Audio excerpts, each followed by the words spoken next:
Então, vamos seguir aí. Tá bom. Bom, pessoal, boa noite então. Gostaria de agradecer a presença de todos. Essa noite nós temos o prazer e o privilégio de receber colegas extremamente importantes no assunto cooperativismo. Eu vou iniciar novamente, desculpa a todos, meu nome é Guinter, sou da SAESP, sou coordenador nacional do Núcleo de Gestão do Trabalho do Anestesiologista. E hoje, com muito prazer, nós estamos recebendo alguns colegas para falar sobre cooperativismo, para desmistificar um pouco sobre isso e aprendermos com os colegas. Então, eu peço para que o Dr. Jetson, nosso diretor de defesa profissional da Sociedade Brasileira de Anestesiologia, ele vai moderar esse nosso webinar. Então, sejam todos muito bem-vindos. Dr. Jetson, por favor, fique à vontade. Doutor Rômulo, doutor Hugo, sejam super bem-vindos. Obrigado pelo tempo de vocês. E, por favor, doutor Jetson, possa conduzir, por gentileza. Doutor Guinter, Obrigado. muito obrigado pela oportunidade. Estamos aqui e a gente vai seguir nesse webinar até às 10 horas da noite, horário máximo. E teremos como palestrante hoje o doutor Rômulo Augusto Pinheiro, que é vice-presidente da Federação Brasileira de Cooperativas de Anestesia, diretor financeiro da Copanest Minas Gerais e do Conselho Administrativo da Cicobi Crédito. Doutor Rômulo, ele terá a oportunidade de palestrar conosco sobre a sinergia entre anestesia e cooperativismo, desvendando novas perspectivas. Como debatedor, nós teremos o doutor Hugo Egner, que é meu conterrâneo aqui no estado da Bahia, que é o presidente da Cooperativa de Anestesia do estado da Bahia, que é membro da Clínica de Anestesia de Salvador, além de ser mestre e doutor em anestesiologia. De modo que estamos aqui agradecendo a todos. Vou passar a palavra ao doutor Hugo para a saudação, logo depois o doutor Romulo o assunto. Boa noite a todos. Em primeiro lugar, agradecer o convite. É sempre uma honra estar aqui com vocês. E vamos ouvir o Rômulo.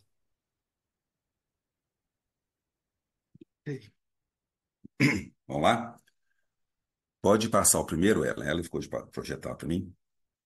Tá, irei compartilhar. Só um minuto, Ok. por favor.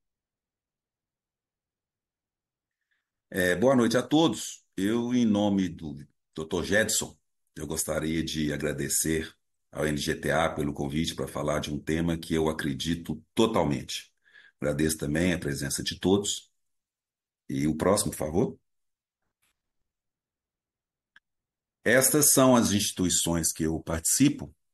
Então, eu falando de cooperativismo, obviamente, tem total conflito de interesse, né? Porque eu sou cooperativista. O próximo. Bem, essa história é bem conhecida. Tudo começou em 1844, em Rochdale, Manchester, na Inglaterra, e que foi o surgimento da primeira cooperativa do mundo, uma cooperativa de consumo formada por 28 tecelões. Na época, a Revolução Industrial, fazendo com que a aquisição de insumos e outros bens fosse extremamente difícil, a qualidade de vida muito difícil, e optou-se pela criação de um novo modelo conjunto, com objetivos em comum, e nesse modelo faziam conjuntamente a aquisição de maiores quantidades de insumos, e esses insumos eram vendidos para os seus cooperados de uma maneira mais acessível. Essa forma deu muito sucesso e cresceu muito. Na mesma época, em 1844, em Boston, Horace Wells ele tentou fazer uma apresentação a primeira de anestesia, uma extração dentária usando óxido nitroso, e ele não teve sucesso nessa apresentação. Em 46, então, vem Morton usando éter, na época chamava de Leteon, tentando patentear um produto que já existia. Ele conseguiu fazer a apresentação de uma cirurgia em que não houve dor, e esse é considerado o início da história da anestesia. Então, assim, fica claro que o início do cooperativismo ocorreu na mesma época do início da anestesiologia. O próximo. Agora, o grande feito de Rochdale foi ter redigido um estatuto social com normas igualitárias e democráticas que foram adotadas como princípios do cooperativismo. Próximo.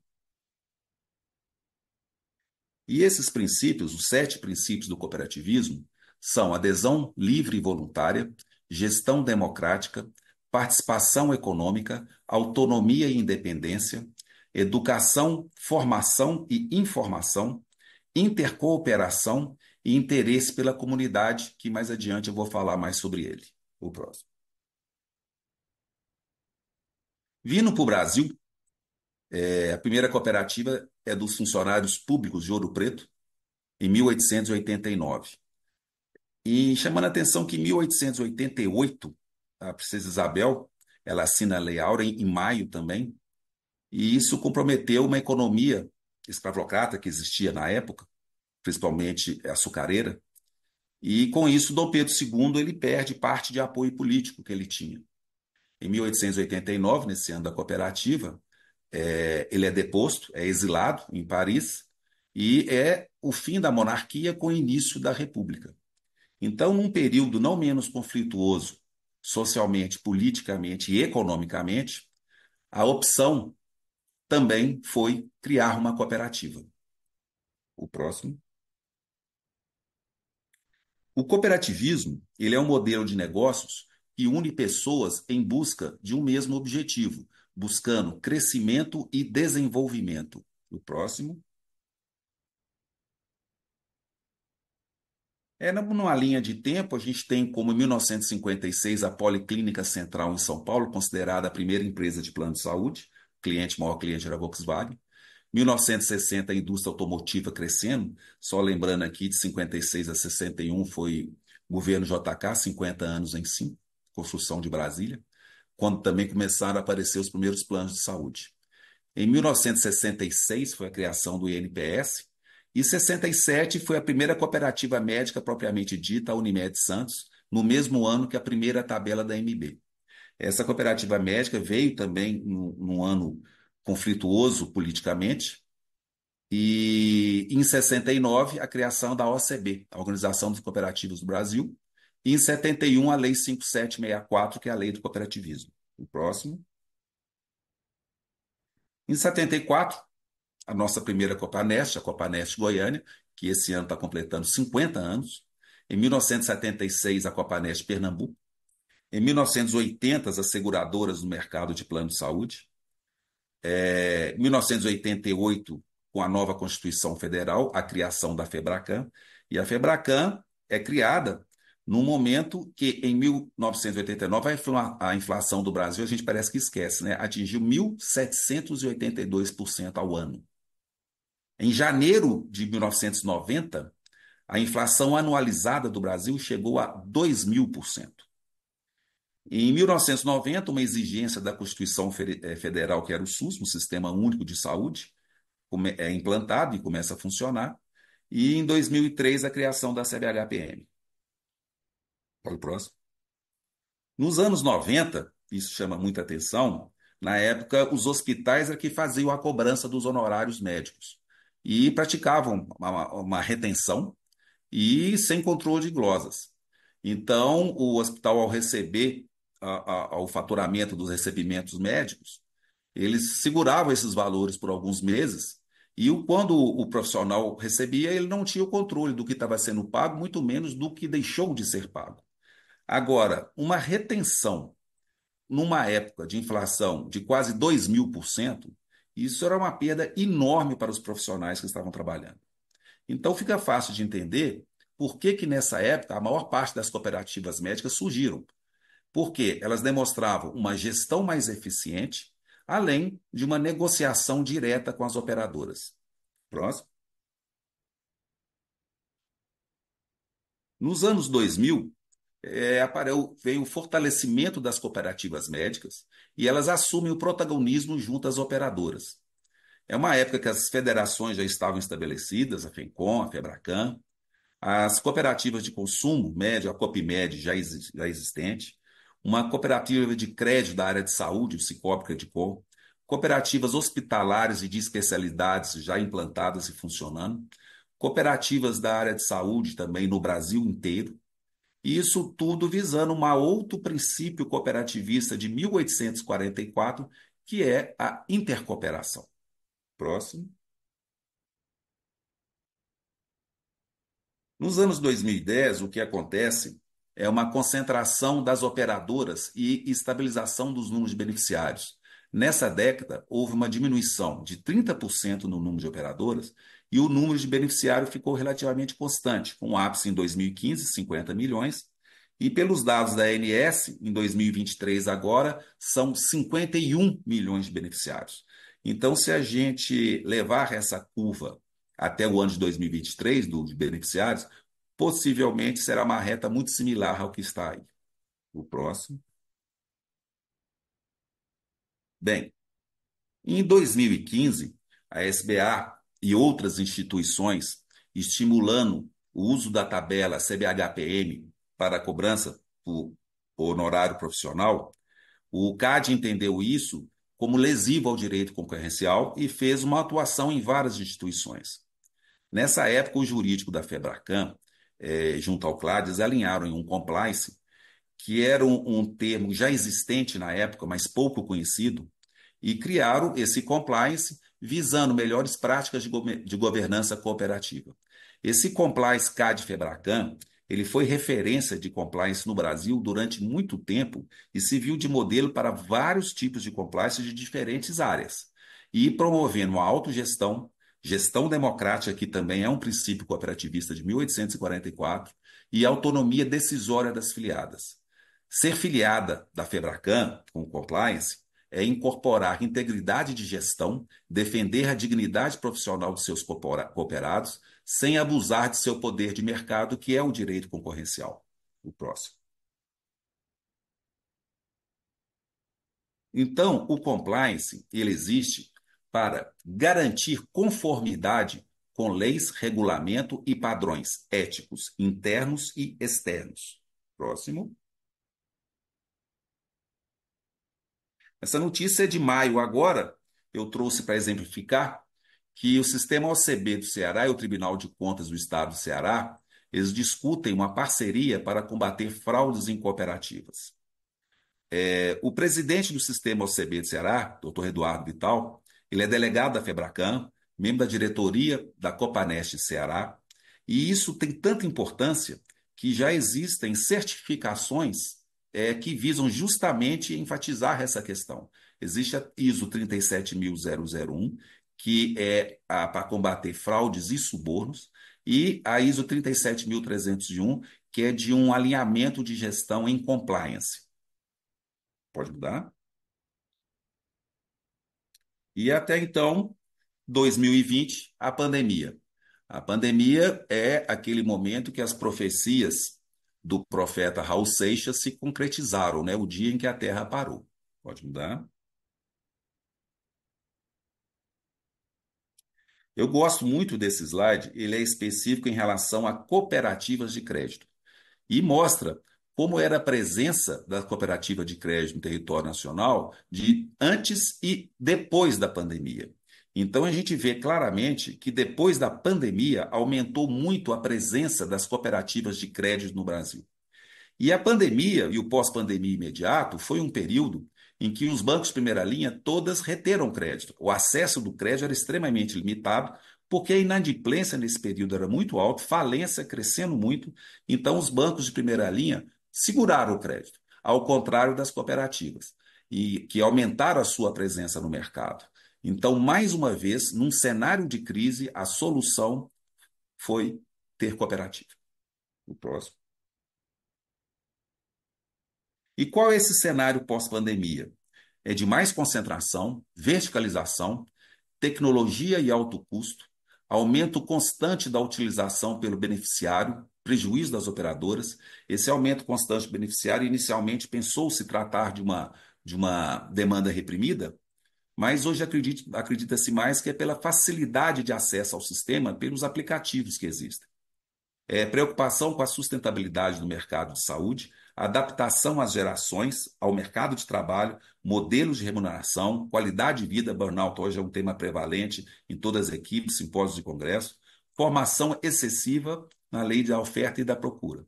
E a pandemia, ela acelerou a transformação digital. O próximo acelerou tanto que foi necessário colocar diretrizes obrigatórias para o tratamento de dados pessoais. que é a Lei Geral de Proteção de Dados, a nossa LGPD. O próximo. A Febracan, ela participou da implantação dos processos de adequação à LGPD das suas filiadas, mesmo em período de pandemia, com reuniões online, acessos presenciais, acompanhando a implantação desses processos nas filiadas. O próximo. Bem, esse aqui é o mapa da presença das cooperativas de anestesia no Brasil. E, como diz o nosso presidente, o doutor Sérgio, esse é um álbum que ele gostaria de completar um dia, com satisfação. O próximo. E a Febracan tem o compromisso de defender profissionalmente os anestesiologistas, ligado às suas 22 filiadas, presentes em todas as regiões do Brasil, buscando sempre garantir o melhor retorno econômico dos anestesiologistas, tendo como princípio a lealdade nas negociações e eficiência nas relações mantidas por suas filiadas, nos mercados locais de prestação de serviço de anestesiologia. E eu ressalto aqui a relação da Febracan com a OCB, com a ANS, com o CAD, com a Receita Federal, com o CARF e por assim vai. O próximo. Bem, só para atualizando, a primeira Revolução Industrial, de 1750 a 1850, quando apareceram as fábricas e a padronização, e foi seguida da Segunda Revolução Industrial, que é o aparecimento das indústrias. Foi de 1850 a 1950, sobretudo as indústrias bélicas, pelas duas grandes guerras que ocorreram nesse período. Já a terceira revolução industrial ocorreu a partir de 1950, que é robótica, genética, informática, telecomunicação. E a quarta, 1950, em torno de 2000. E a quarta revolução industrial, a partir de 2000, que é a presença da digitalização, da nanotecnologia, inteligência artificial e automação avançada. A título assim, de colocação sobre as gerações, fica assim claro perceber que a geração Baby Boomers, a gente fala que é a geração do rádio. A geração X é a geração da telecomunicação, especialmente da televisão. A geração Y é a geração da internet. A geração Z é a geração da inteligência artificial. E a geração alfa que está nascendo agora, muito provavelmente, eu acredito que seja a geração da telepatia. Próximo. Então, nós estamos na quarta revolução industrial, onde existem tecnologias disruptivas, transformação digital implacável, inteligência artificial, sendo necessário um novo modelo de gestão de pessoas, sobretudo para lidar com essas novas gerações. E o que tem aparecido? O próximo. O ESG tem sido muito falado.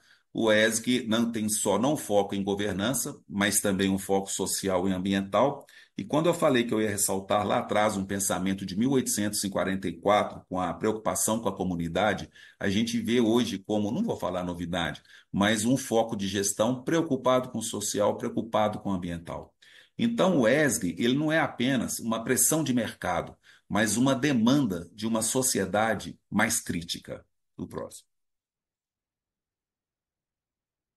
O cooperativismo ele nutre laços com o ESG antes mesmo do ESG existir enquanto conceito sistematizado, com sustentabilidade ambiental e social, e uma governança democrática transparente. Essa frase é de Márcio Lopes Freitas, atual presidente da OCB.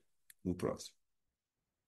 E por que o ESG tem sido tão falado? Porque quando você considera a geração Y e a geração Z, observa-se o seguinte: eles não querem trabalhar, investir ou comprar de companhias que perdem valores visando o lucro. Em 2030, a geração Y, os millennials, né, e a geração Z serão 75% da força de trabalho global.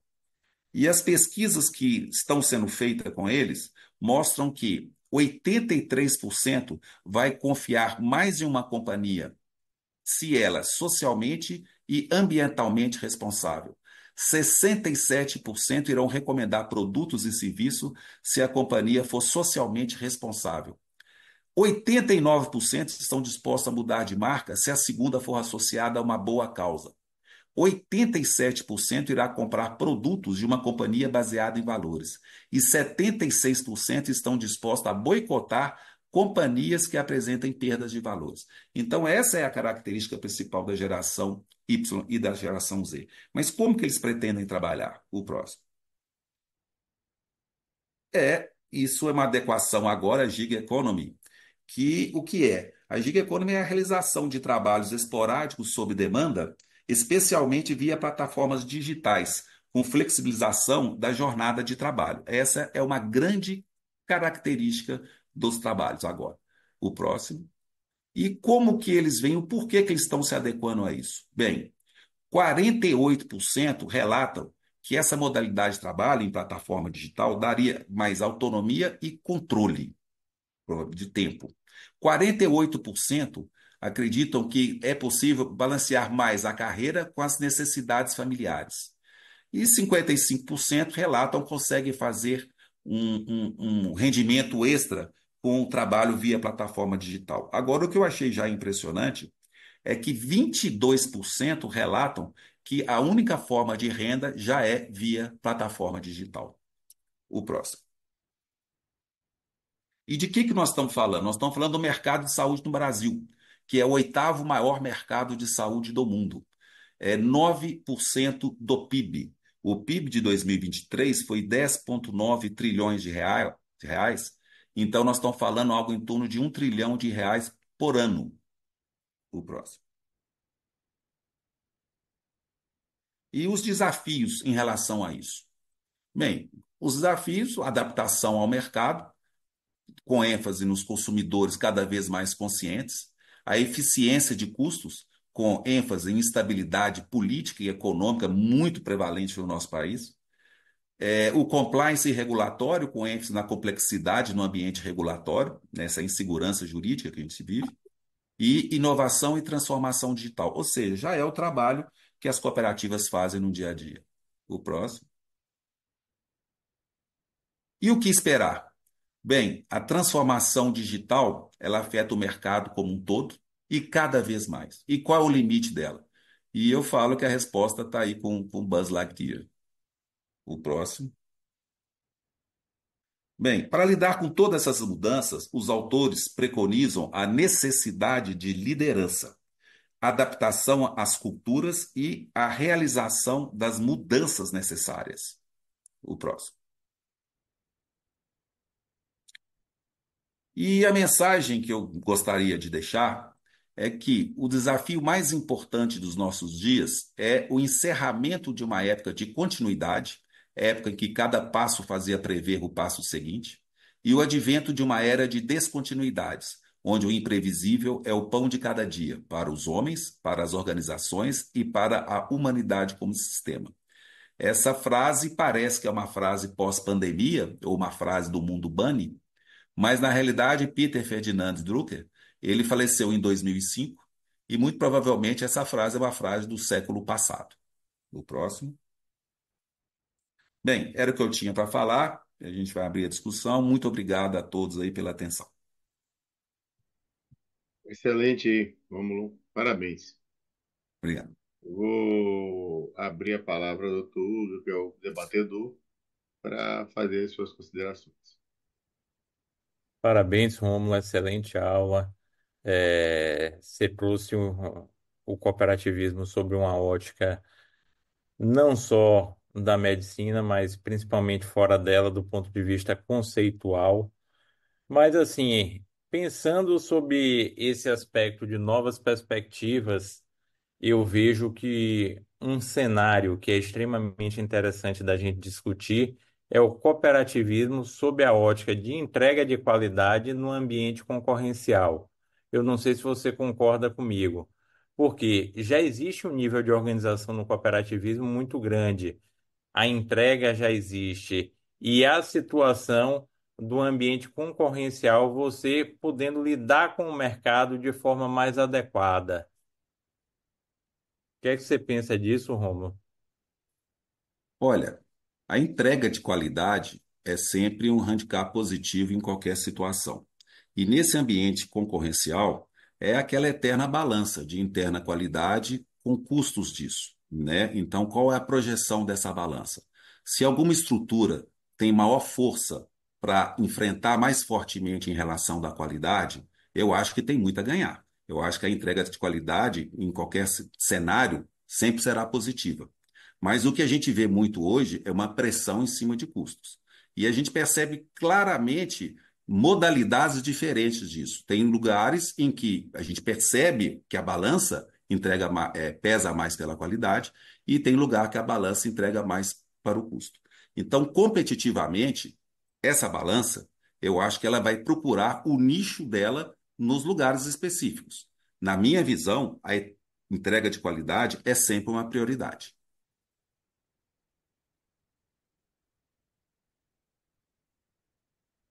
Eu estou olhando aqui no chat aparentemente não tem perguntas.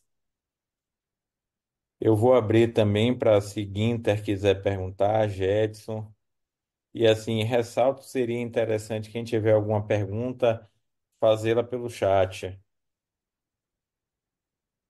Eu, particularmente, eu acho. Todos sabem que eu sou defensor dessa ideia do cooperativismo e tenho me esforçado muito para que essa união Febracan-SBA se torne uma união que faça as entidades serem mais representativas e que esse conceito chegue a todos, né, ao máximo possível de pessoas. Óbvio que a gente se debate com algumas questões muito óbvias e o cooperativismo ele só vai existir quando as pessoas queiram que ele exista. Ou seja, precisa ter unidade de pensamento. As pessoas têm que pensar em querer o movimento para que juntos todos sejam mais representativos.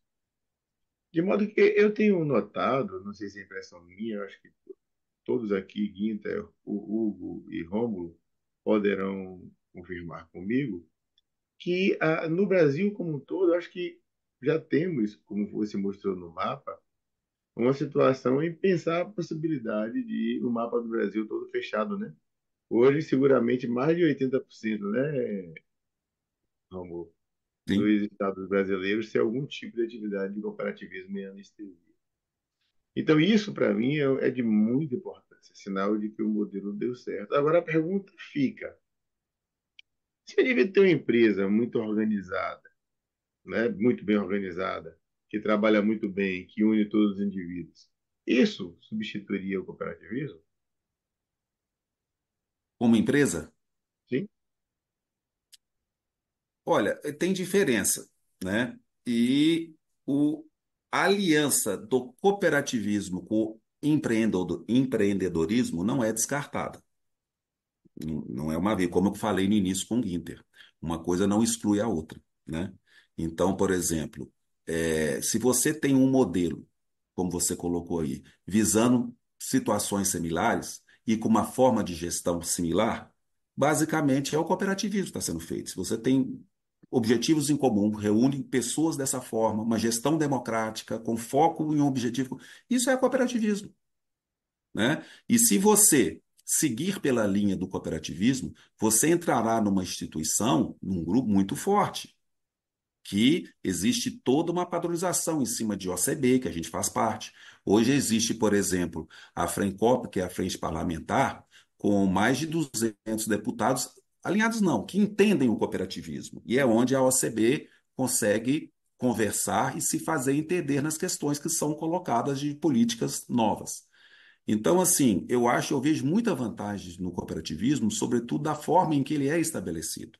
Quando você colocou, eu coloquei aquele mapa, dos 6 lugares, 5 que faltam, tem o Mato Grosso do Sul, que a gente teve lá fim de semana passado, e eles estão muito interessados e querem montar uma cooperativa, e lá eu acho que vai acontecer realmente. E em Maranhão sempre existe uma tratativa já a longo prazo, vem, afasta, volta, vem, afasta, em algum momento também vai acontecer no Maranhão. Então, cada vez mais aquele mapa vai ficar completo. Então, assim, se você vai criar uma estrutura empresarial exatamente nos moldes do cooperativismo, eu vejo vantagem em criar uma cooperativa. E a grande vantagem que teria a cooperativa aí seria a interface entre múltiplas empresas, que você gerir empresas, quando você considera do ponto de vista local, você tem uma empresa muito grande que atua em diversos locais diferentes, sem homogeneidade disso, isso dificulta bastante também. E o cooperativismo, ele consegue lidar melhor com essa heterogeneidade de administrações de empresas diferentes. Eu acho que é uma vantagem a mais quando se pensa sobre Perfeito, a ótica de empresa. Temos perfeito. duas perguntas aí no QIA, né? Boa noite. Nos estados em que atuam, como tem ocorrido o relacionamento cooperativa de anestesia e PJ da cooperativa e dos cooperados, e as implicações fiscais? Repete, por favor, que faltou aqui, sumiu só uma hora aqui. Boa noite. Nos estados que atuam, como tem ocorrido o relacionamento entre as cooperativas de anestesia e PJs dos cooperados, e as implicações fiscais? Eu pergunto quais são as implicações fiscais que podem acontecer. Ok. A gente tem vários modelos aqui no Brasil. Cada cooperativa funciona de uma forma, citando no caso Copanestes, né? Cada uma funciona de uma forma. Existem Copanestes que não trabalham com PJ e tem outras que trabalham muito com PJ. Implicação fiscal que eu estou entendendo, há um ganho tributário grande em você ser uma PJ ou não um autônomo. Agora, essa implicação, se for risco, se você der o adequado tratamento tributário como PJ, não haveria essa implicação. Além da mudança tributária de uma PJ para uma pessoa para autônomo.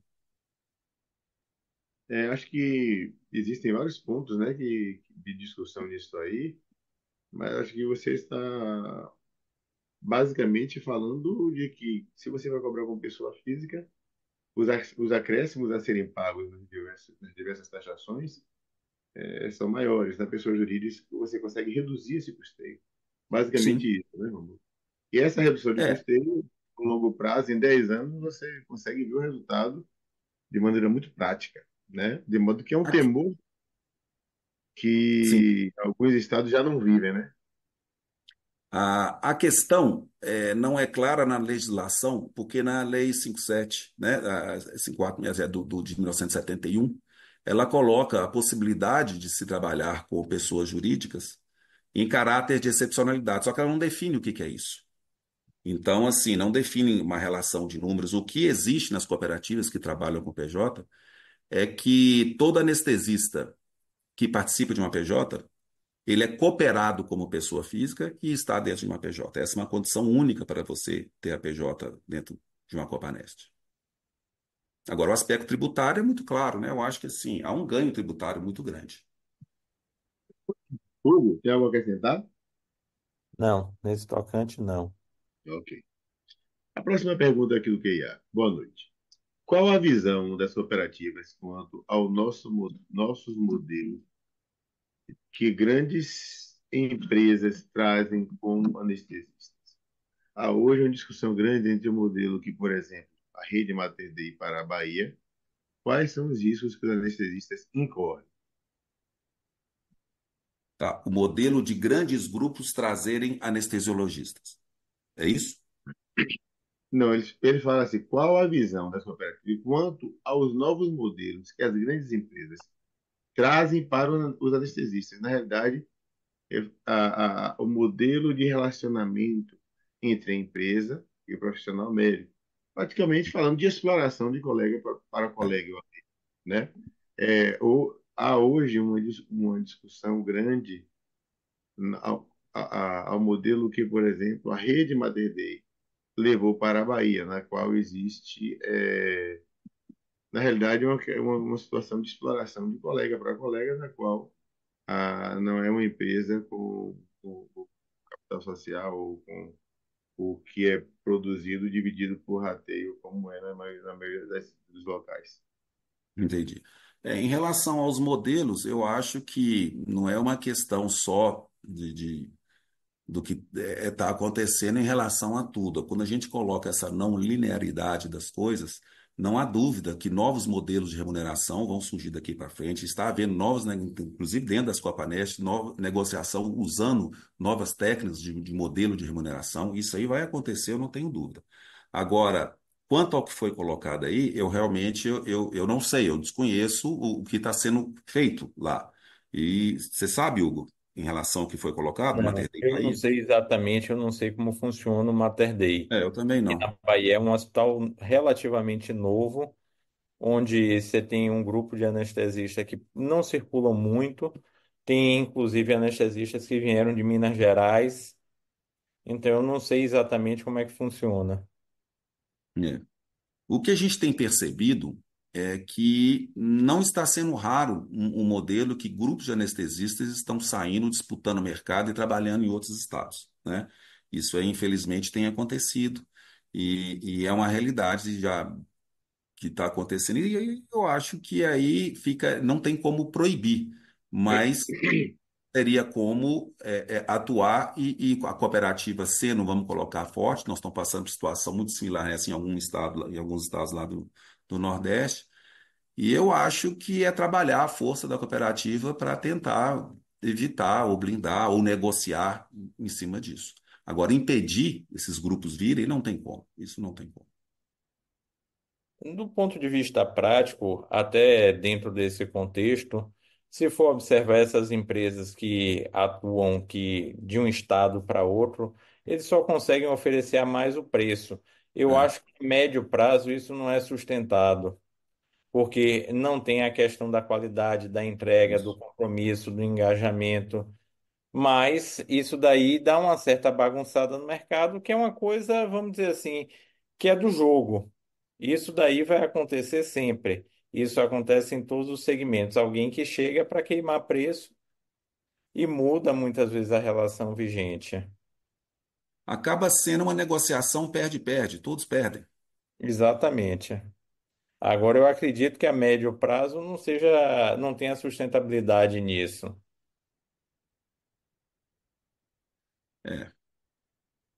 É. Acho que sim. Acho que por aí não tem muito o que discutir, não. A próxima pergunta. Alguma cooperativa usa modelo de sociedade em conta de participação ou SPE? SCP, Não, eu usar. escrevo aqui SPE. Tá, Não sei tá, exatamente o que é É porque SPE. atualmente utilizam o SPR. tá. Seria É, o SPE é quando é semelhante. específico, né? É. Propósito específico. É, quando é a proposta, quando é específico. As SCPs, inclusive, algumas PJs solicitaram essa questão. E a visão que a gente teve sobre isso, na época, no caso da Copanest Minas Gerais, é que a SCP ela é um modelo que não foi idealizado para um trabalho em área de saúde, medicina. A SCP ela foi muito usada para construção na área civil, para administração hoteleira, é um modelo muito usado para isso. E a SCP corre um risco muito grande porque existe o sócio oculto.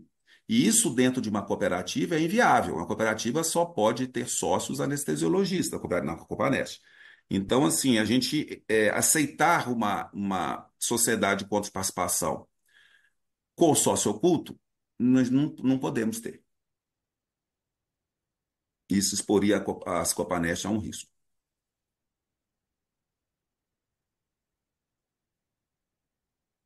É, tem outra pergunta. Grandes júri, eu eu acho que houve Deve algum ser erro de jurídicas. digitação. É o quê? Eu acredito que seja jurídicas, que tenha Grandes jurídicas, uma envolvido. ameaça às cooperativas. Eu acho que essa pergunta está assim mal formulada. Acho que se a pessoa escreveu, puder refazer para poder deixar ficar mais claro, eu agradeço. Não consigo entender o que quer dizer. Mesmo sendo jurídicas, fica deve ser grandes pessoas jurídicas não ameaças cooperativas. O que o meu Eu não entendimento sei. foi esse. Se pessoas jurídicas grandes representariam uma ameaça à cooperativa. De trabalho, Rômulo, grandes grupos de trabalho, eu no acho caso? que grandes PJs com uma grande quantidade de pessoas, Pois né? é. Como eu falei, Eu tem acredito vários modelos, que seja né? isso. É isso, é exatamente isso. Foi refeita a pergunta abaixo. Tá.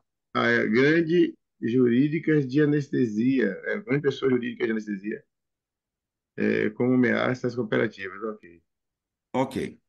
Então, vamos colocar, baseado, eu vou colocar isso no questionamento que o Hugo colocou, em relação de entrega de qualidade. Olha, as cooperativas hoje, elas têm uma relação com as operadoras muito próxima, ela tem uma relação com esses órgãos públicos muito próximo, e a gente entrega um valor muito grande. Isso aí eu não tenho dúvida nenhuma em relação a isso. Só o fato da gente ter um alinhamento de compliance com o CAD, a gente é reconhecido como cooperativas. Parece pouco, mas isso é muito. O próprio governo nos reconhece como cooperativas. E isso nos dá benesses tributárias muito grandes. E cada cooperativa faz o seu tipo de trabalho. Tem umas que são exclusivamente faturamento, tem outras que trabalham com contrato com órgão público, tem outras que fazem, entram em concorrência. Então, assim, dentro desse esquema todo, se você colocar os grandes grupos de anestesia, eles são uma realidade, eles existem e eu acredito também que vão existir. E um não exclui o outro. E como o Hugo colocou, às vezes uma cooperativa trabalhando com os grupos de anestesia, no caso, por exemplo, de Minas Gerais, a gente tem grandes grupos de anestesistas e todos estão inseridos dentro da Copanest. A gente faz o faturamento deles todos, sabe? Então, assim, uma coisa não exclui a outra. Eu, no atual momento e de relacionamento e de certificação, eu tenho uma convicção em falar que a entrega de qualidade das Copanestes é muito grande. Não vou falar que é maior, mas é muito grande. Então, concorrencialmente, eu acho que a gente ainda está valendo muito a pena. Hugo? É basicamente isso, porque do ponto de vista prático, grandes pessoas jurídicas, elas podem inclusive estar agregadas à Isso. cooperativa, aumentando a qualidade e a força. Tudo bem. Doutor Winter? Obrigado, obrigado, Jetson. Bom, primeiramente queria cumprimentar o Rômulo pela aula. Rômulo, a sua aula foi muito boa, porque você começou a contar a história do cooperativismo no mundo, aquela história que eu particularmente já tive a oportunidade de escutar da boca de vocês, né, da aula de vocês, e aprender a história dos tecelões. E a pergunta se a gente for traçar um paralelo próximo do que os tecelões passavam naquele momento, em 1844, versus o que a anestesia brasileira está passando hoje, não é muito diferente, tá? Porque você mesmo fez você coloca ela e fala que em 1844, Horace Wells também começou aquele primeiro procedimento. Em 46, o William Green Morton começou construir algo que, na verdade, entende-se que é uma especialidade de meio, no qual o doente não é nosso, dependemos de um atendimento, dependemos de alguém que nos traga esse paciente, e por que não nos unirmos e termos uma cadeia de união? Então, a partir daí nasce a ideia de se ter um cooperativismo também no sentido da anestesiologia. E você fala o seguinte, na sua aula, que eu gostei muito, porque você falou do passado, você falou do que está acontecendo na pré-pandemia, na pandemia, no pós-pandemia, e você acaba falando sobre as gerações que aí são os nossos grandes concorrentes também, né? Foi muito legal, parabéns. Mas eu queria só fazer uma colocação, e é interessante, um dos teus primeiros slides, você falou que na década de 90, os hospitais faziam cobranças de honorários médicos e que tinham retenções sem controle de glosas. Vários hospitais em São Paulo, e lembrar que São Paulo é um país dentro de um outro país, fazem isso, tá? E a maioria dos grupos, ou a maioria dos prestadores de serviço, não tem nenhum contato com as operadoras. Então, existe sim uma bitributação daquilo que se faz, associado a pacotes, associado a bundles, associado a modelos de remuneração de formas diferentes, e você de fato acaba não sabendo ou não participando de absolutamente nada que se tem desenhado com as operadoras e com os hospitais. Nós, tecelões, médicos, anestesiologistas, nós estamos no chão de fábrica, nós somos assistenciais. E acima estão os hospitais, acima as operadoras e acima a ANS. A ANS conversa com as operadoras decretam para os hospitais o que tem que fazer do ponto de vista comercial, e o hospital, ele acaba enxergando o médico anestesiologista como alguém que está dentro de uma situação onde tem a maior margem de contribuição. A anestesia não deixa de ser super importante no sentido de assistência, de educação e de gestão. É o que a gente faz. É o que a gente faz para sobreviver nesse oceano vermelho que vem acontecendo atualmente, principalmente no momento pós-pandemia. E trazer qualidade, trazer resultado e fazer com que tudo isso vire mérito, isso é o grande problema, né? Porque hoje a gente vê, e você colocou, que as operadoras estão cada vez mais se fechando, elas estão cada vez mais sendo adquiridas ou sendo de uma certa forma, ou fazendo um joint venture, ou fazendo uma fusão com alguém, a gente conversou isso nos bastidores aqui. E o honorário médico que o Abinoam está aqui com a gente, infelizmente ele não está podendo falar, mas ou aparecer, se ele puder também nos ajudar. A gente vem conversando muito sobre isso, né? O honorário médico do médico anestesiologista hoje, conversando com a AMB, conversando com o CFM, envolve tanto as nossas regionais como principalmente a nossa regional mãe, que é a SBA, que é a Comissão de Honorários Médicos. O Abinoam está muito por dentro disso, participando absurdamente sobre isso. Ele tem uma noção interessante do que está acontecendo. Está tendo aí uma revisão absurda em todos os nossos honorários. Ou seja, onde que estamos sendo localizados? Olhando para isso tudo, ter uma ferramenta que possa nos auxiliar e nos conduzir, não só do ponto de vista político, mas do ponto de vista de qualidade, do ponto de vista de meritocracia, fazendo com que se respeite a nossa diretriz básica, que é a tabela CBHPM, é o essencial. Infelizmente, estados como o nosso de São Paulo não acabam acontecendo isso. Então, a gente tem sim que entender que a cooperativa é uma estrutura, é uma ferramenta que importa, é uma ferramenta importante para a gente. Nós estamos passando agora, recentemente, por uma reforma tributária que não se sabe exatamente o que vai acontecer. Cada hora se fala uma coisa, cada hora se tem um negócio.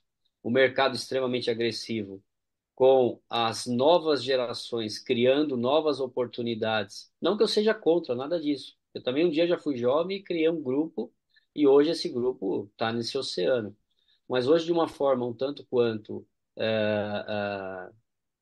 difícil, um pouco quanto sem ter entendimento de fato de como as coisas funcionam, e a gente acaba ficando numa situação onde o mais importante que isso tudo, que é o cuidar do doente, o tratar de forma adequada, de forma segura, isso acaba caindo num certo esquecimento. Então, não é fácil associar tudo isso, mas se a gente tem algo que supostamente nos ensina ao longo dos anos que dá resultado, por que não escutar? Então, eu acho que o NGTA tem todo o princípio de trazer todo tipo de informação para os nossos médicos anestesiologistas da Sociedade Brasileira de Anestesia. Então, por isso que a gente está debatendo hoje aqui. Então, eu só te cumprimento pela sua brilhante palestra e gostaria de ver aqui várias perguntas de vários colegas, porque as dúvidas são inúmeras. Excelente colocação, Guinter. Excelente colocação. Quando eu coloquei isso, a realidade dos anos 90 é uma realidade prevalente na cidade que eu moro, que é Belo Horizonte. E a gente percebeu aqui, existem dois níveis de cooperativas aqui, praticamente todo hospital aqui tem uma cooperativa que faz o faturamento do que é feito naquele hospital, e tem as cooperativas de especialistas. Parece que na Bahia, né, Hugo, está até num degrau bem mais avançado, porque eu vejo quando o Sérgio coloca que, por exemplo, lá não existe mais a cooperativa, não é bem a de ortopedia, tem a cooperativa de ombro, a cooperativa de Segmentado quadril, por é bem segmentado, subespecialidades, é. né? Então você vê que a coisa tá indo para cada vez mais. É um modelo que funciona. A relação com as operadoras é muito profícua, é muito boa. E as operadoras, engraçado, principalmente quando trata-se de Copanest, vem-se um pressuposto daquilo tudo que o compliance com o CAD nos proporcionou, de gestão de qualidade, e isso é interessante para as operadoras, porque a gente acaba ajudando-as muito num trabalho de faturamento também. Imagina pipocar a conta de todo lugar, do estado inteiro, para eles todos tomarem conta desse faturamento, quando a gente faz esse trabalho para eles. Então, a gente tenta estimular uma relação de ganha-ganha, e com isso a gente consegue resultados favoráveis. Eu não imagino o mesmo resultado. Vocês citaram aí grandes grupos, tudo bem, um grande grupo é um grande grupo, mas vamos colocar um grupo de anestesia comum negociando diretamente com uma operadora, eu não vejo a mesma qualidade de resultado nas negociações. Isso a gente já presenciou, isso a gente já viu, é um modelo que existe também. Mas quando você fala em termos de Copanestes, em termos de Febracan, realmente, minimamente, você é ouvido, não quer dizer que você vai ser atendido. Então, assim, há um alinhamento, há um trabalho feito ao longo de 30 anos e que nos posicionou muito solidamente no mercado hoje. É fácil? Não é. Por quê? Porque tem uma lei de oferta e procura aí, formando aí, só em Minas Gerais, há 10 anos atrás, há 15 anos atrás, era 1.000 médicos por ano, agora são 5.000 médicos por ano em Minas Gerais. Então, ou seja, essa curva vai pender, essa balança vai pender para um lado desfavorável negocial, né? E cuidados têm que ser tomados. O fato é que você defender a autonomia do profissional, defender o trabalho do profissional, isso aí é uma necessidade e uma obrigação nossa, que a SPA faz excelentemente bem e a gente também faz. Então, esse aspecto negocial da relação ganha muita força quando você tem dos dois lados grupos que querem se entender, no caso, uma operadora e os anestesistas. Agora, quando não é bem assim, quando são grupos com outros interesses, visando, como eu coloquei lá no slide da geração Y, da geração Z, que perdem os valores, em algum momento esse grupo é abandonado por essa nova geração, porque isso é importante para eles. Não é questão só de lucro. Agora, uma grande ameaça que a gente enfrenta, e que eu vi, e que eu li bastante, e até fiquei um pouco impressionado, que eu já não tinha ideia tanta dessa dimensão, é com esses trabalhos via plataforma digital, do não envolvimento do sócio, do associado, do cooperado. Ele quer simplesmente fazer o trabalho e ir embora. Hoje ele consegue facilmente esse trabalho por plataforma digital. No meio médico não é diferente. Você participa de grupos de WhatsApp, você tem aplicativos e tudo que te gerenciam trabalhos. Então, assim, eu acho que tem muito o que fazer, a gente tem muito o que alinhar, a gente tem que estar próximo dos cooperados, próximo dos associados. É assim, é com muita satisfação que a gente percebe essa aproximação da Febracan com a SBA. Isso é salutar, realmente vai emitir muito resultado e o trabalho não vai parar. Eu costumo falar que a capacidade de geração de problemas é sempre maior e mais rápida do que a de solução. Então, não vai ter sempre algo para a gente ter que resolver. E a melhor forma de resolver é estando alinhado, estando junto, estando com aquele pensamento cooperativista, com um objetivo em comum. Aí sim sai. Você está em alguma canoa, cada um remando para um lado, nós não vamos sair do mesmo lugar nunca.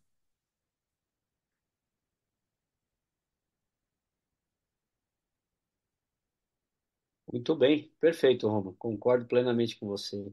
Jedson, Vamos lá, a próxima pergunta, né? É, eu acho que essa próxima já foi respondida. Foi a seguinte: qual a visão das cooperativas quanto aos novos modelos de grandes empresas trazem para os anestesistas? Hoje, uma grande discussão ao médico que, por exemplo, a rede matriz dele, isso já foi respondido.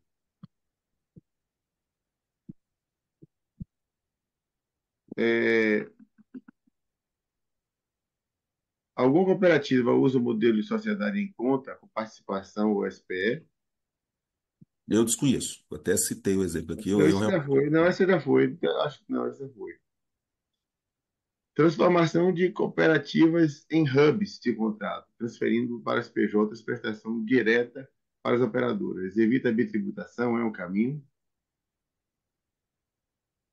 Olha, é algo que existe já também, né? Então, assim, você tem uma PJ que usa esse tipo de contato para tentar evitar a tributação. Essa questão da tributação é uma questão tão antiga, né? Antecede 2010. E há, inclusive, uma questão, nossa ação contra isso está no STF já há muito tempo, esperando ser pautada, talvez não seja o momento de se pautar. E por segurança, várias cooperativas já fazem esse depósito em juízo. Então, essas formas de escapar da bitributação foram pensadas várias. E tem essa questão de se montar uma PJ para fazer o faturamento via PJ ou uma negociação direta. Isso não te isenta de outros riscos. Se você fizer uma negociação direta, talvez você não tenha tanta força se você tiver conjunto todos do seu estado ou da sua região. É possível? É. Mas tudo tem um aspecto peculiar. O fato é que a maneira que a gente trata esse problema, te garanto que é a maneira mais segura para se tratar. E se essa ação reverter agora, essa ação era uma ação que a gente tinha dado como perdida. Possivelmente hoje a gente tem uma chance de ganhar essa ação. Mas, infelizmente, com a reforma tributária, vai acabar tudo isso, né? Os impostos vai virar o IVA, CBS, vai mudar tudo, a gente não sabe o que vai ser extinto, o que não vai. Mas o que eu vejo é que a forma como, da legalidade como a gente trata o aspecto tributário é, sem dúvida, a forma mais segura de se tratar. Diga, Hugo. Do ponto de vista prático, essa bitributação hoje é discutida basicamente em cima de PIS e COFINS, o que vem a ser extinto essa questão da cumulatividade com a reforma tributária. A reforma Isso. tributária ela já é muito clara nesse contexto da não cumulatividade, o que talvez venha até ajudar na discussão das causas pregressas. Mas daqui para frente, quando a reforma tributária estiver totalmente implantada, isso não vai mais ocorrer. Então, o modelo deixa de ter qualquer dúvida em relação a isso, fica muito mais seguro, inclusive, nesse sentido. Perfeito, perfeito. Vamos Eu, lá. eu citei o doutor Abinoar. Abinoar, você tá podendo falar, meu amigo? Quer falar um pouquinho sobre a atualização da Comissão de Honorários Médicos? Acho que é E aí, importante o estão me seu. ouvindo que eu tava com problema no microfone também. Não, mas ó, foi perfeito, Guinter, que você falou. E é assim, eu vejo assim, os recém-formados, o pessoal da residência, assim, às vezes meio alheio à questão da CBHPM, da codificação e tal. E isso aí foi uma luta gigantesca de muito tempo, né? E às vezes, cara, as pessoas, elas, quando vão negociar em PJs pequenas, elas acham que a CBHPM ou a TIS tal é uma complicação, né? Ah, não, vamos fazer um pacote, alguma coisa assim. Elas não têm força. Isso aí, como uma aula sobre cooperativismo, é o que a gente vê assim. Como cooperativa, você consegue negociar as coisas dentro das normas da ANS, usando o padrão TIS, porque você tem estrutura de cobrança, né? A maioria das cooperativas são assim, né? E em cima da CBHPM, que é esse instrumento que foi construído a esse tempo todinho. Está em vias agora que você está falando, uma discussão sobre alguns aspectos de distorções da CBHPM e tal, seja para mais, para menos, em algumas situações, mas aí a gente tem esse processo que é contínuo de reforma lá, que você tem acompanhado na SBA ou na MB, que a SBA está bem atuante aí com a defesa profissional, o NGTA, né, a gente lá está indo no JETS, você também nas reuniões, e a gente defendendo essa, essa questão aí da anestesia na CBHPM. Isso só seria possível a gente estando trabalhando em situações, digamos assim, de mínima estabilidade, né? Tá entendendo? Gerson na cooperativa, eu, você no seu grupo. Né? Se a gente fosse anestesista mambembe, né, digamos assim, por aí, pegando contrato por aplicativo, que nem você disse, a gente nunca ia ter, digamos assim, uma organização suficiente para atacar essas questões maiores que afetam a todos, né? Tá certo? É basicamente isso aí. Obrigado pela palavra, viu, Guita? Excelente, Noah. Benoit. Vamos Excelente lá. colocação. Não, excelente, meu amigo. Perfeito. Vamos sempre atualizar esse assunto, que é um assunto importante para todos nós que vive dele. E Basicamente, é muito importante o braço da SBA junto à Associação Médica Brasileira, levando as demandas dos cooperados, né? As questões todas, isso a Binoam tem feito muito bem lá, levando as discussões. Por que a remuneração de tal procedimento é tão diferente, né, Binoam, de outro que é semelhante, né? Então, assim, é negociação, basicamente isso. A próxima pergunta de Esther iPhone de Esther, né? Presumo que seja Esther. Quais seriam as principais habilidades dos gestores de cooperativas para lidar com as novas gerações e mudanças no mercado de trabalho? Bem, eu até apresentei isso sobre liderança. Eu acho que os novos gestores para lidar com essa geração, principal, ele tem que exercer uma boa liderança, ele tem que estar dentro de uma cultura e, sendo cooperativista numa questão gestão democrática, como é colocada, transparente, sobretudo, adepto a mudanças, adepto a ouvir, porque é uma geração que está vindo com essa característica que a gente tem colocado. E realmente o que eu penso, para o universo que se coloca aí para frente, vai ser uma geração adequada, porque ela é conectada, ela lida muito bem com tecnologia, a tecnologia faz parte dela. Então vai ser a geração que vai trabalhar e vai assumir o futuro de uma maneira ideal. O que realmente é a parte talvez difícil é trazer essa geração para esse mesmo interesse, né? E isso eu acho que é uma grande dificuldade que todos nós temos, mas como uma geração envolta em tecnologia, eu vejo que ela é plenamente capacitada para o momento em que nós vamos trabalhar daqui para frente.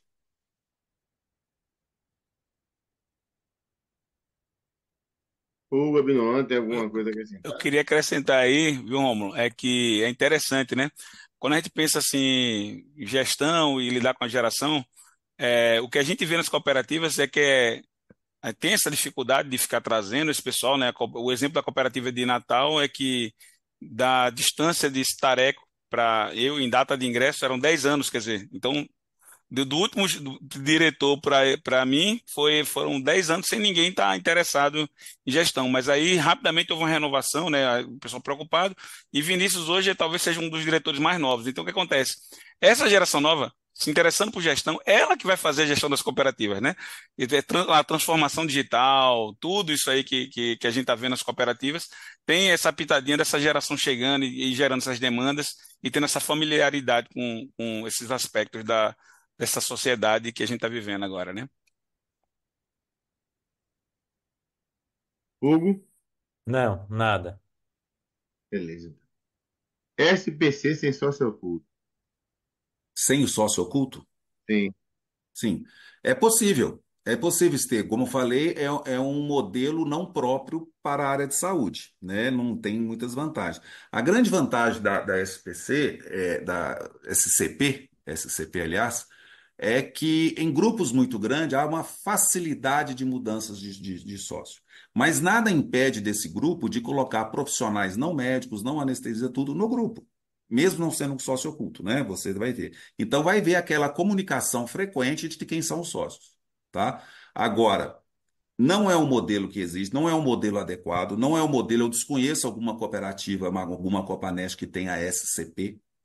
O que eu identifiquei foi ter como sócio oculto é um risco, né? Já foi colocado isso colocando como não tendo sócio oculto. Tá, mas a SCP preconiza sócio oculto. Se no meio do caminho você quiser ter sócio oculto, você pode ter. E aí te expõe a um risco. Eu acho que Perfeito. seria uma fragilidade, uma Copanest, até onde eu conheço sobre SCP, ter uma SCP dentro, por essa questão. Perfeito. Vamos lá. Na prática, como a Copanest pode proteger o cooperado de ser explorado de forma indevida? Exemplo, uma empresa P recebe os valores gerados pelos profissionais e o dono, repassa o proporcional.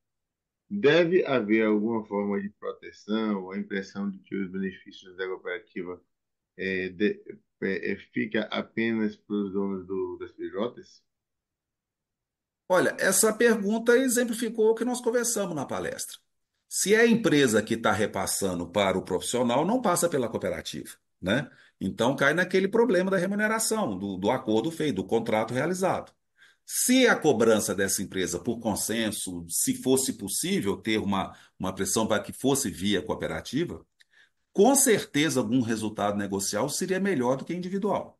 Mas quando a empresa faz o repasse direto para o prestador de serviço, é um aspecto contratual, a cooperativa não está dentro disso. O que existe é uma pressão de mercado estipulando valores, e isso é de mercado. E como eu já coloquei aqui algumas vezes, a tendência com esse universo de oferta que tende a aumentar muito é fragilizar essa luta por honorário, é fragilizar. Mas, se a empresa está pagando diretamente para o profissional, é contrato e as cooperativas não estão dentro disso. Hugo Abinoam, Guinta, quer acrescentar alguma coisa nesse tempo? Sobre esse aspecto, tem uma coisa interessante que é o seguinte: é, as pessoas muitas vezes se sujeitam a determinadas formas de trabalho por motivos diversos, e isso muitas vezes também não chega sequer a uma cooperativa. Você tem uma PJ que funciona de certa, aparentemente, muitas vezes de forma correta e pode não ser. Eu acho que é muito mais fácil esse tipo de coisa começar dentro da própria PJ e não da cooperativa. A cooperativa tem sim formas de ajudar você ter um ordenamento, vamos dizer, o mais adequado possível. Tudo bem.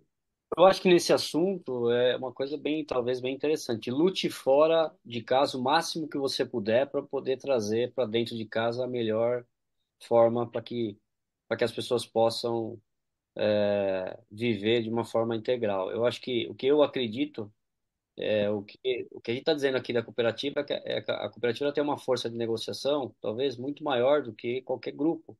Grupos pequenos, menores, maiores, enfim, ou mesmo pessoas que trabalham como freelance, enfim, de qualquer forma. Agora, a política que você vai constituir dentro de casa, eu acredito, nós acreditamos, no meu grupo pelo menos, a gente acredita na meritocracia, mas a meritocracia. Então, ela tem inúmeros critérios para que você possa crescer dentro disso, com planejamento de carreira, etc. e tal. Agora, como esse fomento chega, é isso que a gente está discutindo. É você ter essa proteção e você fazer com que tenha uma cadeia de união entre todos as empresas, e o cooperativismo é uma coisa que é diferente de um grupo. O cooperativismo ele auxilia a viabilidade, a sustentabilidade de um grupo. E o que se faz dentro do grupo, aí é uma política interna de cada grupo, né? Isso pode ser discutido. Eu penso assim, a gente trabalha dessa forma, a gente já vem dando certo já faz mais de décadas aí. Então, por isso que acho que a gente tem que entender isso aí também. E com o que o Hugo falou, ele tem toda a razão, né? Existem várias formas de contratualização e o aceite também de quem está participando do certame também. Perfeito. A gente vive com muitos Brasis e muitas realidades, né? E cada realidade tem que ser discutida e respeitada direito. Agora, se a pessoa está insatisfeita em um esquema que está sendo explorado por colegas, tem a opção de não ser, né? Ir para outro caminho. Mas a vida de cada um está na mão de cada um. Como tem sido o desempenho das operativas de anestesia desligadas da Febracan? Vantagens e desvantagens? Olha, eu realmente eu não acompanho. Eu acho que uma cooperativa muito significativa que não participa da Febracan é do Paraná, a Copan, que é uma excelente cooperativa. E eu tenho certeza que o desempenho dela deve ser muito bom também. Perfeito. Qual o envolvimento de suas cooperativas em processos de certificação de qualidade? Ó, algumas cooperativas passam por esse processo de certificação, né? A Minas Gerais passa, a gente tem ISO, a gente tem gestão de risco e outros processos. E acredito que para a gestão hoje é até uma exigência dos gestores, né? Todos são muito focados nesse tipo de questão. Então, eu acho que isso não é bem cooperativa, não. Isso é de gestão em geral. Todos querem realmente ter um padrão ouro de processos, de operação, para que tenha segurança em todos os processos. Isso dá uma tranquilidade para todos nós. Perfeito. Eu acho que nós, pelo menos, o, incentivamos ao máximo, né, as pessoas se qualificarem, né? A gente ainda não vive a realidade de prestação de serviço baseado em valor, né, Ron? É, Ainda o que a não gente temos vê. essa prática, né? O que nós estamos vendo muito hoje, muito não, há mais tempo já, é esse processo sendo transferido para as PJs. As PJs estão muito preocupadas com certificações, adquirindo certificações e oferecendo, como o Hugo colocou lá no início, qualidade, entrega de qualidade. Sim. E isso tem significado muito para alguns estados, a depender do estado, do modelo, ter um grupo de anestesia que certifica-se e que mostra que tem qualidade, e isso significa muito para o hospital. Enfim, a última pergunta é um agradecimento, concordo com a exclusão da SCP e agradeço a explanação, de modo que nossas perguntas se encerraram aqui pelo QIA. Mas deixo aberto aqui a pergunta a algum dos membros aqui que estejam querendo se manifestar, por favor.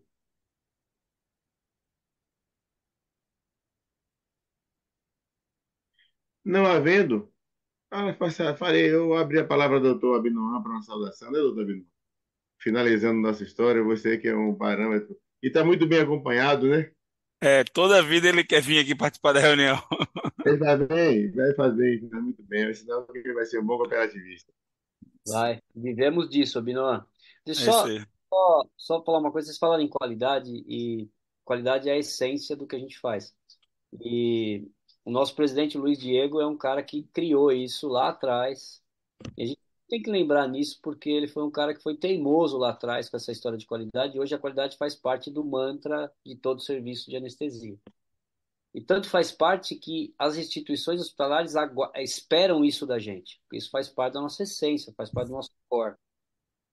E hoje, fazer com que as operadoras negociem, desculpa, fazer com que as instituições negociem com as operadoras em cima do que você traz de qualidade, isso já é uma realidade, pelo menos aqui em São Paulo. Então, eles acabam tendo como todos os indicadores o que a anestesia traz para o hospital acaba utilizando isso. Sim. Ter as agências acreditadoras, principalmente hoje, a gente, sem nenhum conflito de interesse, a gente tem várias, né? Mas elas acabam fazendo com que os hospitais negociem diretamente com as operadoras em nome dos serviços de anestesia. Então já é uma realidade. Então eu sei também que a Febracan faz isso, faz parte disso com as Copanes de todo o Brasil. Então isso já é um core natural nosso. Já não é algo que se criou lá atrás, mas hoje é uma realidade, só para a gente poder relembrar disso, Jetson. E se Vamos lá, você. Abinone. O Guinter, só complementando, você lembrou bem a questão do Diego nessa questão da qualidade, porque ano passado me chamaram para dar aula ali de gerenciamento de risco. E aí os dois livros da SBA que tem lá, Diego estava lá, ele que, digamos assim, capitaneou, chamou todo mundo para fazer, né, tal, tá o nome dele nos dois livros lá. E é muito interessante, né, assim, você vê e não só no Brasil, mas acho que a nossa especialidade está na frente, né, e como você disse, se a gente puxar isso aí para o hospital, a gente está na vanguarda desde muito tempo, desde a época da aviação e tal. Como você falou que era só uma saudação, é só agradecer aí e tal, parabenizar a Rômulo aí pela aula maravilhosa e pedir desculpa por não ter conseguido ficar com o vídeo aqui, nem participar logo no comecinho e tal, mas consegui pegar o finalzinho e deu tudo certo. Obrigado aí, viu? Beleza. Doutor Hugo, sua saudação. Eu achei esse webinar extremamente interessante do ponto de vista de interação. Foram muitas perguntas. Eu acho que mostra que o tema é um tema, vamos dizer assim, que tem demanda. Eu particularmente defendo que os eventos nossos, eles tenham mais tempo para conversa do que para É. aula. Porque, assim, algumas vezes, eu me lembro que eu fui em um evento, e um dos eventos falava sobre o uso de canabinoides. E, assim, quem estava falando eram pessoas que tinham expertise, só que na plateia tinha uma doutora que tinha feito um doutorado em canabinoides e em anestesia, na realidade, anestesia. Então, assim, um evento fantástico, a possibilidade de cooperação que essa senhora teve alguns anos atrás. E assim, nosso evento hoje, estamos falando de cooperativismo, o objetivo é instruir as pessoas e mostrar que existe um caminho. Eu estou dentro desse caminho, como o Rômulo, eu tenho um conflito de interesse, porque não quero sair desse caminho, não quero me desviar nem para um lado nem para o outro, eu quero continuar nele, viu? Para mim, só existe sentido em ser anestesista porque tem cooperativa no estado da Bahia. Afora isso aí, eu não sei o que seria de nós, né? Quem já vive no caos acha que o caos é normal, né? Quem vive em uma situação mais confortável acha que esse conforto é o melhor lugar. Entre ir de um lado para o outro existe um caminho que chama-se turbulência, né? Que você tem que se adaptar, que é o que nós estamos tentando discutir aqui, né, Guinter? A turbulência das transições. Passa a palavra a você, Guinter. Antes, não, vou passar a palavra para Rômulo e por fim você, que é o responsável pelo evento. Rômulo, por favor. Eu realmente também penso dessa forma. Eu acho que um tempo para discutir é saudável, é melhor, é gostoso. Aparecem coisas que você realmente pode ampliar, ou dividir mais, né, o pensamento, as experiências. E assim, agradecer muito. Eu acho que esse alinhamento é importantíssimo e deixar claro, mais uma vez, que a cooperativa é uma opção que não exclui outras. Então, a nossa presença no Brasil em todo mostra isso, né? Não deixem de considerar uma cooperativa para estar junto com vocês. Acho que a Copanest é uma realidade, a Febracan é uma realidade, a SBA nem se fala, estamos, né, muito alinhados nesse processo todo. E agradecer a possibilidade de estar aqui, como eu falei no início, para falar de um tema que eu acredito totalmente. Então, Edson, muito obrigado, Guinter, obrigado, Abinoam, Hugo por estar aqui presente e todos os outros que participaram aqui com perguntas e ouvindo. Muito obrigado mesmo pela oportunidade.